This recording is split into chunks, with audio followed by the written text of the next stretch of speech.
जनतेच्या मनातील लोकप्रिय नेतृत्वाला वाढदिवसाच्या शुभेच्छा. जनतेचा विश्वास, विकासाचा ध्यास आणि समाजसेवेचा अखंड प्रवास. माननीय आमदार राजाभाऊ खरे साहेब यांना वाढदिवसानिमित्त मनःपूर्वक शुभेच्छा. आपल्या नेतृत्वामुळे सर्वसामान्य माणसाला न्याय, विकासाला गती आणि तरुणांना नवी दिशा मिळाली आहे.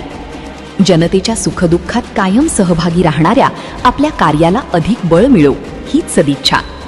आपल्या आयुष्यात यशाची नवी शिखरे सर होत राहोत. उत्तम आरोग्य, दीर्घायुष्य आणि जनसेवेची ऊर्जा सदैव लाभो. नेतृत्व असे की जनतेला अभिमान वाटावा आणि कार्य असे की इतिहासाने दखल घ्यावी. वाढदिवसाच्या हार्दिक शुभेच्छा. शुभेच्छुक युवराज ढेरे, ग्रामपंचायत सदस्य अर्जुन सोंड व विराज ट्रान्सपोर्ट अँड डांबर सप्लायर्स परिवार.